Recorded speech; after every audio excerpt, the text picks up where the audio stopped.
Hey guys, and welcome to Sounds Like NYC episode 63. Our next guest is Aaron Mays.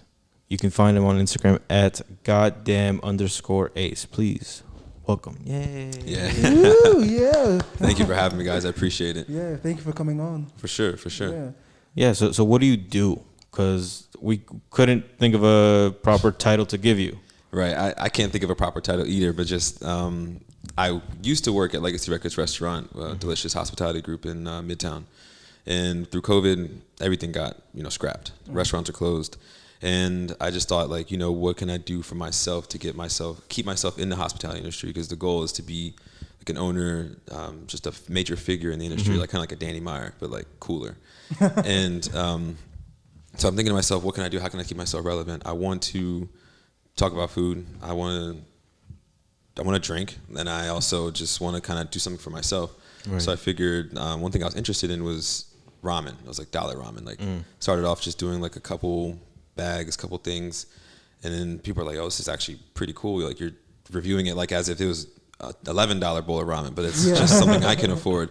So like, okay, let me do that. So I guess ended up being like a content creator out of nowhere, but lightly using the term because I'm not as like into it as everybody else. Right. And then I got this idea from talking to some of my friends about drinking IPAs, and I was like, brothers like me don't really drink IPAs because they're not really enjoyable. They're too bitter. Like I want something like lighter or brighter. So it's like, fuck it. Let's find something that figures out both. Right. So me and another friend in that group chat were thinking about, okay, how can we do this? What can we do? Like, African fruits. Okay, we looked it up, marula. Then got the chit chat, and I was like, I want to make a beer now. Just out of nowhere. It's like, let's make a beer. So I just went through all the list of brewers in New York City because I thought I had contacts through other Half Brewing, Threes Brewing, but they're actually really hard to talk to because I'm nobody. Scrolled down, found Celeste Beatty from the Harlem Brewing Company, and she was like, yeah, I love this idea.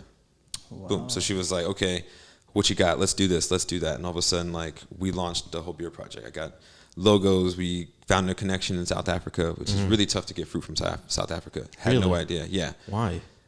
I have no idea. I don't know what it must just be like an American connection thing. Yeah. They really weren't getting down with us. Like Switzerland got samples. Everybody else got samples. But like America, they're like, oh, it's they really don't tough. want us stupid Americans to ruin their fruit.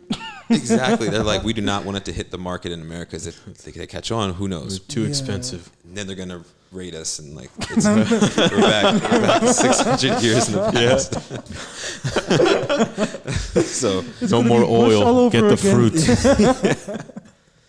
Right. And then while working at the restaurant, actually, this was like a whole year ago, and I went to the chef because I had an idea, let's do a podcast. Because we talked every day in our meetings before service about what we're going to do for the day, what new dish, what new ingredient, some educational background. And I was like, wow, this is really, really fucking cool. Why doesn't everybody else know about it? Because people will come in and ask me these questions. I'm like, dang, are you stupid? It was like, no way. I used to be you. I used to not know these things. So it's like, okay, I feel like more people should know about it in a more casual, professional way. You don't have to be in a restaurant to know about these certain items and make it sound cool. So we came up with an idea that's supposed to be a 3-course meal podcast, asking you questions with, sitting at the table, cameras, all that good stuff. Then COVID happened, boom, scrap the project.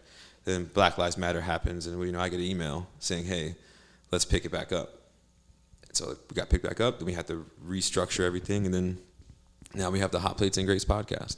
Nice. And so I guess podcaster, content creator, ramen reviewer. I guess that's the title after a super long explanation. That's the perfect, trifecta right there. Yeah, put that on your business card and sell it. Yeah, exactly. But speaking of kind of one of those 3 hats that you're wearing, what? As long as it's not ramen, like I said, I don't need you talking about. Can I just ask you why specifically, what fascinates you about ramen? Well, because I was a kid, that was a struggle food. Your mom wouldn't really want to get you the bag of pizza rolls, but I knew I can get a cup of ramen. Yeah. So it kind of means more to me to be able to be in New York and have access to such better ramen and having a budget for myself. Let's say I am struggling, I got $30 left. I can spend $3 on a delicious cup of ramen. Right. And I feel like nobody really knows about it unless you are of that descent. So before I even did it, I consulted a lot of friends. I was like, can I do this? Is this okay? Am I appropriating? They're like, no, because everybody can afford this. It's a everybody kind of food. It was meant to save hunger pretty much. After Japan, World War II, they got, nuke got dropped on them. They had a food shortage and ramen saved the day. So it's like, if it saved your day as a kid, it can save everybody else's day, so it's fine. Just make sure when you're talking about it, be correct and where it's from, and like don't say it's Japanese noodle if the noodles come from Korea. Yeah, oh yeah. That's disrespect. So in the series I'm doing now, it's only Japanese noodles. The research has been done to like every packet I'm doing is from Japan, making sure, like even if it's sold in Hong Kong mainly, is maybe popular in there, but it comes from Japan. Right. And like whatever series I do will be like in honor or like paying homage to the culture, as opposed to just like, let me try to make some money off this. Like, hey, I just discovered this new ramen. Right. Yeah. Right. No, that shit gets me tired, especially like with transplants, just like coming in to like, you know, my fucking city and telling me what is and what isn't thing. Like they feel like they own the place. This is like the second time I've talked about this, but Yeah, it is. You just gets have a vendetta. Yeah, against- No, I feel you. yeah, 100%. it just annoys me. Yeah. I don't think I've ever met how would you define that, like a transplant? Like, I don't know, because I don't think I've ever met people like that. Or maybe I have, but I just don't realize that they are transplants. I mean, like what do you think? What pops up in your head when you think of a transplant? When I think of somebody from the Midwest who comes to Brooklyn and they complain, they're just like, it's too this, it's too that. I just wish it was like this. I wish it was like that. And it's like, well, too bad. Like, Yeah. this has been here before you. This will be here without you. If you chose to move here, suck it up. Like, if the streets have a little too much trash, okay, that's what it is. Like, don't come in here trying to change all this shit up just because you think it's, like, you are one person in a whole city full of people, like 13 million people. How does your one opinion overvalue everybody else's? Yep. Like, you see this community's been working and moving and grooving, and it seems to be fine, but why if all of a sudden you walk in, now you want change? Now, you be out, go back to where you were. That's what you're used to, stay there then. Don't come here and bring that over here. Because there's a whole culture. Yeah. When I got here, I was like, okay, let me just sit back, listen, and like not do too much. Yeah. Let people guide me, show me where I can go. I'm not just gonna pop up in a neighborhood and just be like, I'm here now. Can you calm down? Call my landlord. Oh, my neighbors are too loud. Like, come on, man. Like, you know how like that really like gets me, especially with food too. Yeah. Walking into a restaurant and it's great food, like a Jamaican spot. Yeah. Great Jamaican food, and all of a sudden this person walks in, they're like, oh, is there vegan food? Like, is there, like, do you have like a QR code menu? And you're like, no, the menu's right here. This is all we got. Yeah. We don't have, you don't see it, you don't buy it. Oh, people are so rude here. So they don't go. And they tell their friends, oh, don't go. But like, I walk in, I love it. Yeah, I want you to be rude to me in the Jamaican spot. If you don't suck your teeth when I walk up to the counter, I don't want it. So it's not good. It's not good. Don't greet me. Like, if I walk in and you greet me, hi, sir, I'm like, 360. I don't want to be here. I'm sorry. I mean, speaking of which, like, what has been the worst restaurant experience that you've had in the city? Oh my God. If you don't mind calling people out. Oh man, worst experience. I mean, I hate to come at it from a snobby point of view because certain places you go to and they really get talked up. Like there was this one restaurant called Electric Lemon. It was in the Equinox Hotel. I mean, you walked in. And Sounds so bougie already. Bougie, and it was sexy. Like everything about it was like, even the waitresses wearing like kimonos and like everybody's walking around sexy as hell. And like I couldn't get a drink. I couldn't get my meal. It was like the server comes up and he's just asking me questions, and they're kind of just like quick, like boom, boom. You ready for this? Ready for that? Ready for this? Ready for that? Ready for this? I'm like, dang, you can't approach me on some what's up. Like you looking good. You can't approach me like you're cool. Like can I get you something to drink? My guy. Yeah, it was like really horrible. So I ordered a drink. It takes 10 minutes to get there, but like me, where I come from, the restaurant, like 2 minutes is the maximum. There's like a time frame on every little thing that you do. People are willing to wait for. Like me, since I know it, I'm like thinking about it. I'm like, okay, it's 10 minutes. I'm waiting for one drink. It's a 3-part drink.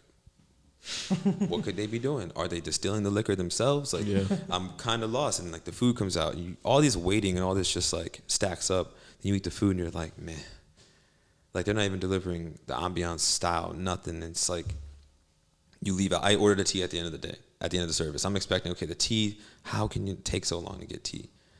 What do you know? 10 minutes for tea. I'm just like, oh my God, get the check. And next thing they swipe the check in a minute. I'm like, how do you do that? Like, I've been sitting here waiting for everything. When it's time to pay, all of a sudden you're like, shoop, there you go, get out.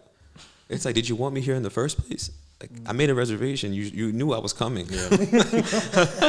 You planned for this. I know you had a meeting saying who's going to be, like, blows my mind. Like, that was by far the worst. Because they did so much to get me in there. And then just shadow my face. Like, so bad.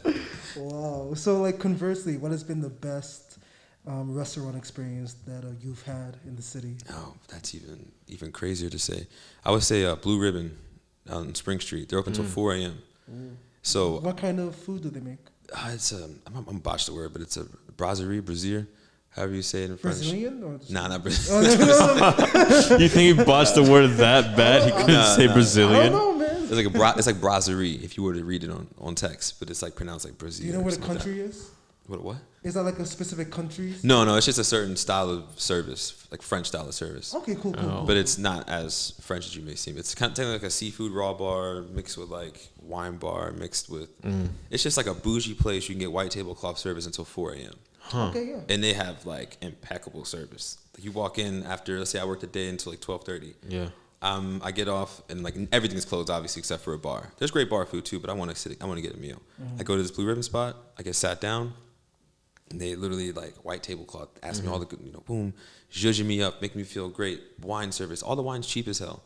Like great bottles of wine for under like $50. Usually it's like every bottle is over $60 in New York. Courses, like they do everything perfect, and you're just like, you're open till 4 a.m. doing this. Usually these establishments are only closed at like 11. Like last year they super like we get home before 12 type of restaurants. Right. But just going there like every single time is the best experience. I can't even bring it down to just one. I can just know every time I go there, I'm getting that every single time, aimlessly. Wow. Oh, expensive?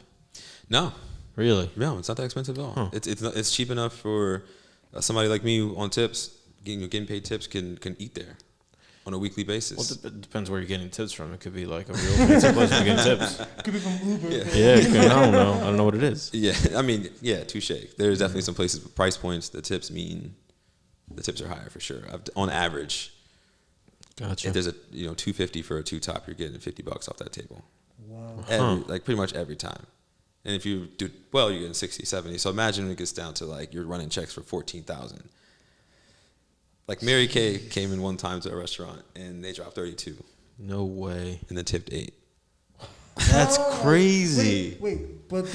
So wow. Yeah, it was like effortless. Yo, bro, we're in the wrong business.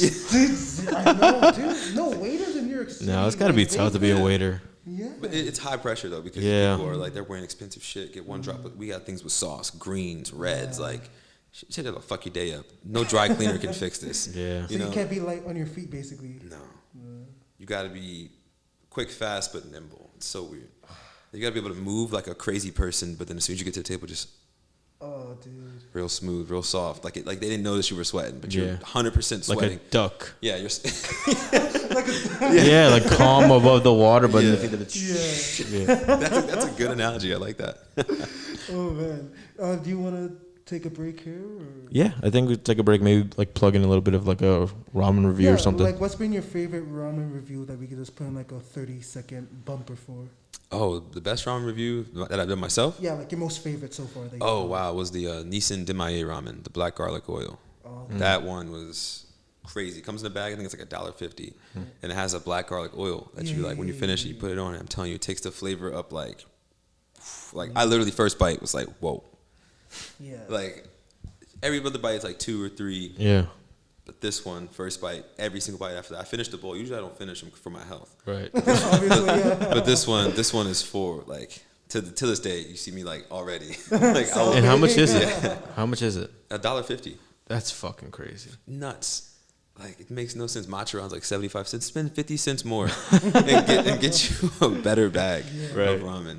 Queens all day, and the H Mart in Manhattan, Chinatown as well. Yeah. But Cool. that's where you find those gems. Awesome. Play it. And on this week's episode of the Foodie Trials, I'm trying your pick once again.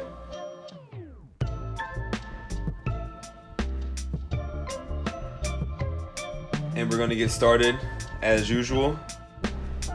It's always good to break it up. Just helps it cook a little more evenly. Let's get a taste of that.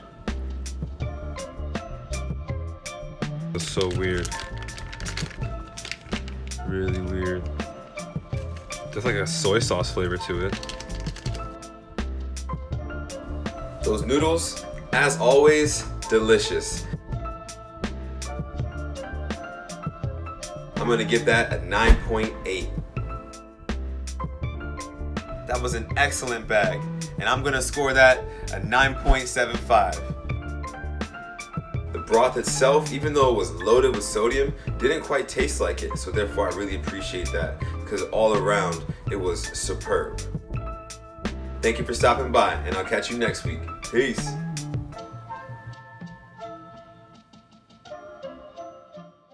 So, hey guys, welcome back to this episode of Sounds Like NYC.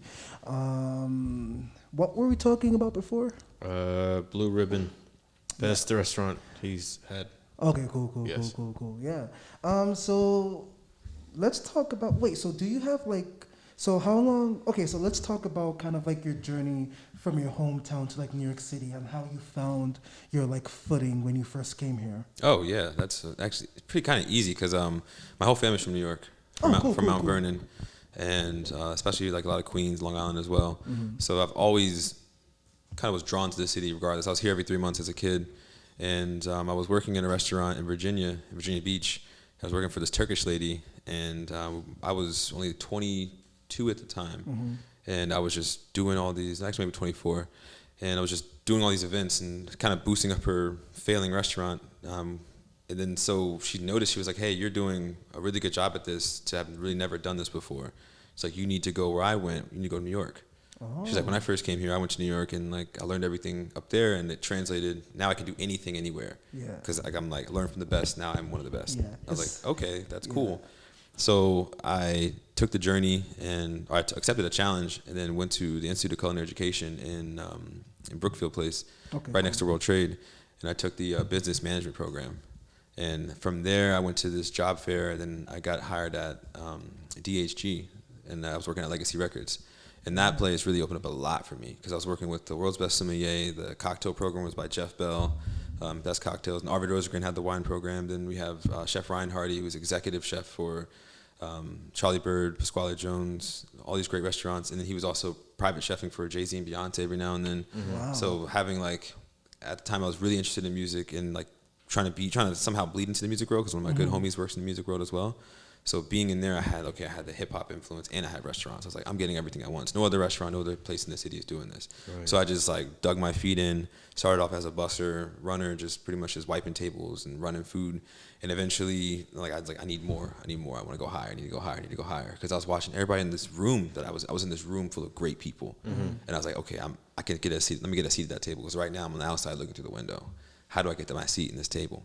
So I was asking questions. How do I do this? How do I do that? How do I do this? And then eventually people start listening to you and they start putting you on that path. Like, here, talk to this person, talk to that person. Right. And next thing you know, I have like a little bit of knowledge from everything, a little bit of wine knowledge, a little bit of cocktail knowledge, a little bit of food knowledge. And so now I'm able to like figure out where I want to go with it. And so having this podcast with the Hot Plates and Grapes, I can speak about the hospitality industry and food, but also I can drink wine. Right. So I'm satisfying that niche for my like food and beverage. Then I'm making that beer, and that crosses me into like the bar world. So, I mean, I can't go into liquor yet because that's a whole nother beast. So, like beer, you can just, throw everything into a pot and just hope it tastes good. Yeah. With liquor, it's like familial, almost like a village type thing when it comes to wine. So, and like, now here I am now pretty much. Like, just, and the people I have in my contacts is all because of this lady who said, go to New York. And I did it, listen, and just every door that opened, I walked through. If I saw a closed door, I was like, okay, next hallway. Like just kept going, everything just kept opening up. And now I have this network of people, and I feel like I'm kind of deeper in the industry than I ever was. From working now to being like kind of like a figure, so to say, on the visual side. So yeah, it's been quite a journey. It's been over 2 years doing this. Wow. Gotcha. Just in the city at least. I'd say 6 years total in the hospitality. Wow. But that's nothing compared to those who've been at it since they were like 14, working in pizza shops, dishwashers. Now they're 30 under 30. Like, that's their road. So I'm way behind in a world that people who've just been doing this their whole lives. Yeah. So like, it's like culinary school. I guess you studied more like kind of like the business side, but like, is it kind of like stuff like MasterChef? Like, is it really from your experience? Like, how high pressure is like studying culinary school? It's the pressure is kind of just on yourself. How big you want to be. If you want to be small, you can be small. If you want to be big, then that's when the pressure comes on, because now you're accepting more of a challenge. Like I said, you want to have the elite wine service, best glassware on the table, the best design, best everything, best. You're going to face a lot of like scrutiny, a lot of pressure. A lot of people are going to be looking at you because you want to be the best. But if you just want to have a taco truck in the Lower East Side, Everybody's like, great, have a taco truck. They're not really going to look at you. They're like, well, it tastes good, that's fine, but they're kind of off the radar because you go from like 11 Madison Park, which was number world's best, like number one there's a 50 best competition. They were number one. They didn't win number one like a couple years after that, but they're still seen as number one. So they have to provide all this. So the pressure is on. So those who were learning from them, it's like, okay, I want to be that, but you got to be willing to accept a lot of failure and a lot of this stuff on the road. Yeah. And even in school, you're connecting people. You tell people your idea, they can shoot you down immediately. Like I've said my idea, which was like a regular just kind of hole in the wall spot, and they were just like, eh. Like they really would not even listen to you. But if it's good, more eyes will get on to you. Okay, what are you gonna do next? What are you gonna do next? And if you kind of drop the ball on your next plan, they'd be like, all right, never mind. So, like that quick. It's really tough to have like a money idea that everybody can get down with and behind and support you because you can't do it on your own. You're a sole proprietor. Right. You have an idea, but you will not get anywhere unless you have at least 5 people helping that vision come into line. So it sounds like you got to be really, really determined and like focused on what you want to make it in this business. I pretty much call it like, I try to compare it to sports because there's people who are like in training, like young, let's say AAU level, and they're trying to get to the professional level. That's like working in a high-end restaurant. Now you're in college. And then you go to management. Now you're like a real pro because you've done all the positions. Now you're managing people in other positions who are less, like you're the best player. You're LeBron James as a manager. And everybody else is like Boobie Gibson. Like nobody's good. So it's up to you to keep that going. So that's why when you see managers getting a lot of praise for these great restaurants is because they manage to take a pool of people who aren't good and then translate that vision to where you notice like, oh, these guys are great. Everybody's good. But they may not be as good. So it's like a coach position, basically. Pretty much. Say, yeah. Okay, interesting. But it's real tough to come to those ranks because you got to like literally be there, prove yourself like 5 days a week. You can't be part-timing on this. Like it's like when you make it, you're pro. Pretty much you're a pro and you got to show up every day. Yeah. There's people who work 7 days a week, 12-hour shifts in the industry to this day. And like, I'm like, how are you doing it? I'm on day 4 and I'm like, and I'm only working like 35 hours a week. But it's like a certain drive once you get there. It keeps you going. Like, and once you're in it, you're in it. Yeah. Gotcha. What about food specifically inspires you? The love behind it. It's mainly that. Like, I appreciate how most of the industry is not for the dollar bill. A lot of people go into work to make money. They go to grow whatever value they have. Some people go into the restaurant industry just because they want to serve people good food. And you can taste that. Like even my executive chef, yes, he's made money. Yes, he's accomplished a lot, but that just comes with the territory. Right. If you're good at what you do, but you can still put that love on the table, even if you're distant in the executive level. So having that passion, every dish you put out, and every dish you can talk about, like I do it because of this. Or you can bring a story back and say, okay, we started doing this and we were failing and this grandmother came in and helped us make pasta. Like that means you loved it. You didn't see it just go away and like, okay, I'm quit, I'm done. It's not working out the way I wanted to. You loved it so much you kept going. People saw the love and now the love's growing and now you built this culture to where not only the food speaks for it, but the environment. Like you can walk into Charlie Bird right now and feel it. You can feel there's a certain love. Every time the food hits the table, you're like, okay, I know somebody put their fucking love into it. And that's why you can see it, you can feel it, then you can taste it. And like that's what keeps me going. Because like I know after a good meal, a really good solid meal, I'm like cheese from cheek to cheek. Like seriously, it's like you can't stop. It's like being tucked in at night. Like seriously, y'all feel it. Yeah. Yeah. Wow, that's such a profound kind of like point of view. Like, yeah, I guess there's so much passion in cooking that I didn't realize for sure. But yeah. So like, what is your dream? Or like, so what is your? Do you kind of have like a plan for next year, for the rest of this year, leading up to next year? Yeah. What are you building? Yeah. What do you? Yeah. I'm trying to, I guess, build like a kind of like an empire, so to say, attack at all angles. And my goal is to like, it's cool to do it on your own, but I'd love to be absorbed by a bigger company that gave me like carte blanche, that gave me like creativity, like the freedom to do what I want, but just give me money for it. Yeah. That'd be awesome. Like, build something with just me and a small team. Like they say with the Hot Plates and Grapes, it's only me and my friend Anthony. He's our director. Like, that's my dude. It's just me and him right now. Nobody else I really want in that unless you want to pay me and then give me like a more of a media thing. But at the end of the day, this is my Ace Boon Coon. Like, this is my dude. Like, we roll together and like take us in, but let us do our thing also. Like, believe in us enough to like give us the keys. And one is like notoriety as well. So once you get to notoriety, you start to be able to get more freedom with your own personal endeavors. Yeah, I created something was absorbed. Now I can actually venture out and put money into my own stuff. Yeah. So I can like just at all angles, like I said, be able to create my own, invest in something else, and make something more of myself. Yeah. Right. Get that Danny Meyer. I'm telling you, he had like over 16 restaurants. Like half of them are hotels. He had a couple food trucks, a couple regular restaurants, but he had all the levels. But now I'm trying to attack it at all different facets. Yeah. Cool. So like, what do you? I mean, we were like talking about this before we started recording, but like, Yeah. Kind of like the whole cooking YouTube. Like, what do you think about cooking YouTube as like an institution, a culture? Oh man, he's ready to go in.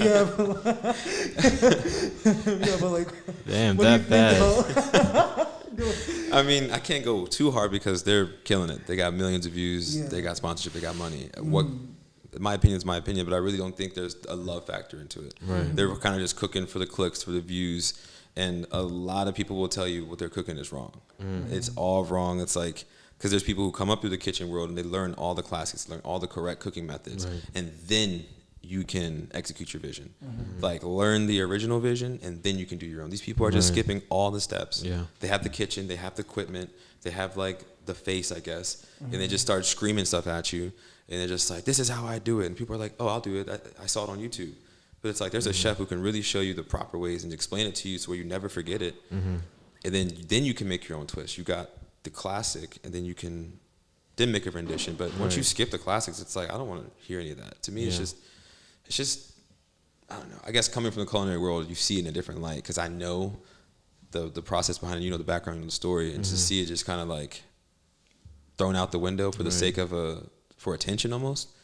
It's kind of a slap in the face for those who clock in and like work 13, 14-hour shifts for the sole sake of a $20 plate. Right. To make $2 off each plate. It's kind of wrong. These people are making hundreds of thousands a month, possibly. I couldn't really tell you.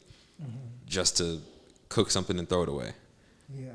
It's just iffy to me. Yeah, I mean, what are like your examples of kind of like good cooking YouTube? Like, what have you seen that you think is like legit? Yeah, the one that sticks out the most was Bon Appetit. You know, rest in peace. Was Yeah, Bon Appetit. Yeah, it was. I mean, because they did exactly what I said. They always showed love for the classics. They showed love for this is the how you do it. But then they say, okay, let's have some fun with it. They weren't just all like work, no play. Yeah. They were able to mesh both. So therefore, it got like the culinary world's attention and also like the kids' attention, or like just the squirrel brain attention. You know, those type of people. And then you got Epicurious as well.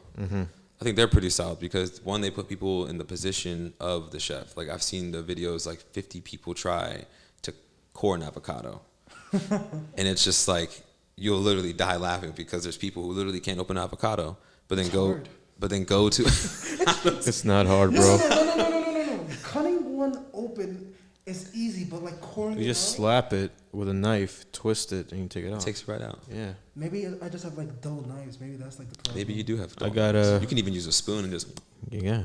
pop it out. But I never get it clean because you see like the ones that are like super clean. Like I could get it out, but it's like it's just You just like it's eat not around clean. the pit then. Yeah, At that point, eat you around gotta the use pit. it. So Do just that. serve the Like, pit, whatever. yeah. Like one scoop is like perfect. I never do that. I can't get that. But yeah, continue. Sorry. No, it's true though. It's like then people go to restaurants and they order avocado toast and they say like they judge it, but it's like you yourself can't even open the avocado. Yeah. But yet you're gonna Chefs, basically. critique my flavor on the avocado. Interesting. Like you literally couldn't feed yourself, but yet you want to critique me. Yeah. Like it's just interesting. I think sort of like in the same realm as like, you know, these like YouTube whatever, like chefs. Like how do you feel about like those cooking tools like that pit an avocado for you or like that cut up a banana? You know what I mean? Like what's your take on those? Like It's actually quite helpful. yeah? Sometimes like there's things I need to like to resourceful, like how do I use an acorn squash? Like I'm not gonna hit my chef up and ask how to use an acorn squash. He'd be like, yo, don't waste my time. Right. No, but I'm talking like specifically about like those tools that you buy like 99 cents or something that just like cut the whole banana like for you. So that's for people I get that because not everybody should use a sharp knife. Not everybody should use a mandolin. Not everybody should use the equipment that people are trained on. Right. So if you need assistance in cutting certain things, I get it. Like if you sprain your wrist and you just really can't cut that apple, like just use an apple. I get it, use an apple core. Food processors, I totally get it. Like they help cooking go faster because not everybody can do this. Like it's really hard to mince cilantro without bruising it. It's really hard to like cut a shallot perfectly. Sometimes you just throw it in a food processor and just hit mince. Right. That's all you need. Like as long as you're doing it with love, that's it. So if you need help with the processes, that's fine. But if you can do it rustic, do it rustic. But if you need assistance, use assistance. That's fine. Gotcha. I see no issue with that, really. Gotcha. Okay. Yeah. It's interesting. Universalizes everything, you know. Yeah, for sure. More accessibility in cooking. Yeah, I'm sorry, but I didn't know that you could bruise a Cilantro. Yeah, cilantro. Like, what is that? What is that? Yeah, what does that even Like mean? if you chop your greens and they look nice and fresh and you just thin straight lines, but if you see like a little like somebody tried to cut it but they kind of missed, it seems like that like black, brown. Oh, okay. That means it's bruised and the flavor is just a little iffy. Okay. It releases something odd, like it's not as pleasurable. It doesn't look as good, and the flavor is not as clean for some reason. It's like a lot of people, even like sashimi cuts, like you want to like cut it along a certain fiber. If you cut it against a certain fiber, it doesn't chew the same. Couldn't tell you why, but they do. They can, and there's a reason behind everything. That's why when I see some of these chefs just throwing away all the technique just for the sake of a click, it's like, are you kidding me? Like, have you watched the Uncle Roger videos where he's critiquing the egg fried rice? Oh yeah, Dude, I love Uncle. Yeah, that dude's chill. Oh man, he's so funny. That guy's so fucking funny. So funny. What are you using TikTok at all? No. Why? I know the algorithm is crazy though. I know it's like Yeah, I they know love it's food on exploding. TikTok. I know. My mentality right now is my lane that I feel like I should stay in is like dumb food but professional. You know what I'm saying? Like not dumb food. It's kind of a lack of a better term. Simple food, but like make it cost $100. The way you're talking about it. I think TikTok's just too quick for me. It's just you got to have like a team behind you making TikToks. I don't think I'm that creative. I can show you the steps. I can give some cool like snatchy catchphrases, make you giggle a little bit, but I'm just not that. I don't know. I just haven't really thought about even tried to structure content for TikTok. Yeah. I only have the app so friends can send me when they send it in group chats. I don't have to go to the online website. We go actually, straight to the app. We actually had something that went kind of viral on TikTok. We got like 1.6 million views. Whoa. Did you tell me this? I did tell you this. Remember the guy there's like a video of like a guy trying to pull out a couch on the art train, like trying to get it out. It's like stuck. Yeah. That shit's funny. How did he get it in? We'll like show you what after. Yeah. It's crazy. My theory is that he probably brought it from like Coney Island because that's like the first stop on the R train that way. So I'm thinking, right? But then it's like, but if you live on the Upper East Side, why the fuck would you go all the way to Long Island to get a free, to Coney Island to get a free couch? It doesn't make sense. Free is free. Free is free. I don't fucking know. But I'm pretty sure he just moved in. He just moved into the fucking. Yeah, you think train his homie called him and says, "Yo, man, I got a nice couch for you. You just got to come to Coney." Yeah. It's an hour and a half. No worry, but it's a nice couch. Yeah. At that point, I just call an Uber. Yeah. Definitely. It's just too much, man. Yeah. Kind of like speaking about. So like, I want to know like, what are some like obscure terms that you like within the cooking world, within like food prep or whatever, tools, stuff. Like, what are some like interesting lexicon that like chefs use that you know us like normies would like never know about? It's, believe it or not, the culture I learned how to talk about food is just delicious, straight up. Yeah. It's really good. Because like once you start describing things, it starts becoming the power of suggestion. Just like with wine, I really despise like appley, grapey, like all the E's at the end of every word to describe things. And it's just like, are you six? Like you can't find a better adjective. But a lot of chefs, when they explain, they say, okay, the structure is really nice. So it makes you think, okay, structure. It's pretty much like how it's made. They say, I think the bite was this. Let's say they're describing pasta. Yeah. Great structure. It's a really good bite. And the sauce sticks really well. So nothing like this wine is very purpley. Right. Yeah. Well, a lot of people will describe that. It's very purpley, grapey, jammy, foresty, like barnyardy. It's like, just say it's like a barnyard. That doesn't sound good. But like barnyardy doesn't sound good either to me. Yeah. Because like, it's leaning towards the barnyard. Like, is there like horse poop in here? Hey, well, like, aren't there like a certain like could be delicacy? Bean? Yeah, where like chipmunks poop them out and it makes it taste like 10 times better. Like I think of like. I mean, there's certain areas in wine that there is some weird things going on in the soil that they will accredit it to. Huh. Like, I'm not trying to go into detail and ruin anybody's like appetite or their ideas on wine, but there's a couple places that they involve a lot of chickens. They sometimes involve like food compost. Okay. A lot of different things go into different style of wines these days because everybody's like the old way has been around for thousands of years. Right. Why not do something? People are getting bored. People are getting a little bored, but it's actually making good wine. So sometimes you just gotta leave that part of the story. Yo, I'm like, I'm like way too interested in how like chickens kind of like relate to wine, like how they help and make a good wine. We shouldn't ruin anything for That's anybody. what I'm saying. Like we shouldn't really Just tell us later. Yeah. Oh man. I guess to wrap it up, like, how do you feel like New York City has changed you as a person? Man, it's made me a man, so to say. Like I came in like a kid, even though I was 20 plus years old. Right. I still came in feeling like I was 15, talking to people and everybody. I'm just feel like I'm so like playful, like like what are we doing tonight? And everybody I'm with is professional. They're like, I'm going home. I have work tomorrow. Yeah. And I was like, oh, okay. So I guess I came in kind of jaded, thinking like New York's this party. We work, we play, we work, we play, we work, we play. But it's like finding out it's like 80% work and like 20% play. And in that 20% of play, 10% is technically working. Yeah. So even in there, you're just like only like 10% is actually for you to enjoy. And then getting home is the hardest part. So you do all that, and then like I still got to get home. So you find a way to be more responsible. You start putting your eggs in put all your eggs in one basket. I now have using my calendar. Like I'm using a fucking calendar. My mom will be like so impressed with me right now. Like people are asking me, what about this day? What about that day? I'm busy. I have things because like if I'm just flying by the seat of my pants, everything's just gonna go to hell. So New York's definitely made me a man in my sense. I can have control over my own time, myself, my relationships, and I feel like my growth is like exponentially increased within like the 2.5, 3 years I've been here. So like New York is, if I'm gonna be here as long as whatever powers that be keep me here, I'll be here as long as I can because who knows what can happen in the next 5 years. Right. Awesome. Well, what would you want to leave with? I want to leave with whatever you do, just make sure you love it. Seriously, like don't waste your time trying to make money for somebody else or doing things for other people that don't make you happy. If you're just doing it for the sake of stability or just the sake of just a means to an end, you should get out of it because your mental health is not gonna like do well for you. Just do something you love, even if it doesn't make you any money. As long as you love it, quality of life is everything. Awesome. Well, thanks so much for coming on. Yeah. Oh, thanks. I really appreciate it. Yeah, for sure. Anytime. Awesome. That's it. That's all your name. Awesome. Yeah. Awesome. Cool. All right.